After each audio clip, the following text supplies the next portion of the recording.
Hi there, welcome back to the 7 Pillars of Power Marketing. Again, I'm Mike Farrell and I appreciate you taking the time to watch these videos. Pillar number 5 that we're going to talk about now is blogging, and I talked a little bit about that in one of the frequently asked questions that people ask me, but we'll get into a little more detail on this one about blogging, why you should do it, how you should do it, and those types of things. Again, as I said in the earlier video, blogging is an extremely important marketing tool that you can be using. Now, I think there's a couple of things that you have to be aware of when you're creating that blog. Number one, making sure that people have an opportunity to comment on it. If you're using WordPress, or if you're using some of the other tools, Blogspot, or some of the other tools that are out there, make sure that you've got a place where people can comment on your blog.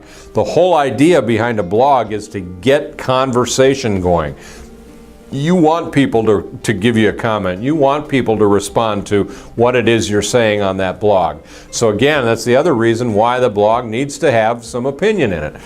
You want people to kind of let them know what you're thinking. Now, obviously, you don't want to go way off the deep end and make it affect your business, but again, it's okay to create a blog and kind of give your opinion on what you think is going on, whether it's your business or your service or your industry, whatever it is, or just something in general. Go ahead and talk about it. People want to know what you think. There's absolutely nothing wrong with telling people what you think. So again, you can do that in a blog format. That's the whole purpose, and that's the whole reason how blogging started in the first place. So again, I think that's important. Now, the other piece is frequency, and I talked a little bit about this earlier, but frequency is really important. Number one, you don't have to do it every day or every other day.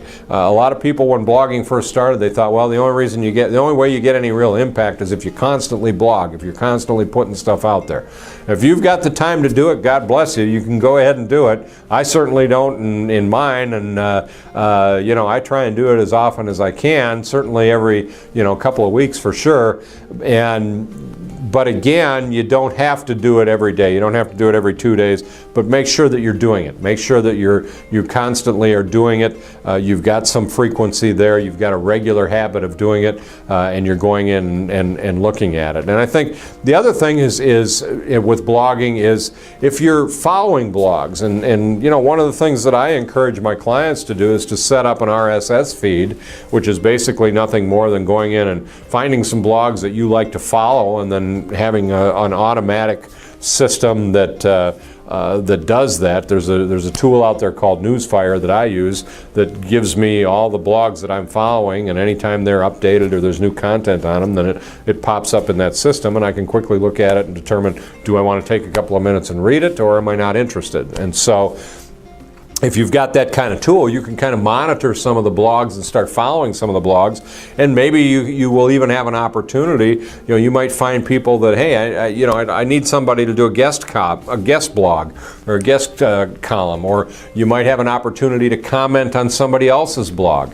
Again, any of those conversations that you can start are extremely important, because it's activity, it's building community, and it's building your authority, and that's really what you're trying to do when it comes to blogging, is really get followers, get people engaged and conversing with you, and really understanding what you do and how you do it. So again, blogging is important. It's something that you should be doing. I think it's a big challenge for most business owners, because they think that it's going to take forever. What should I write?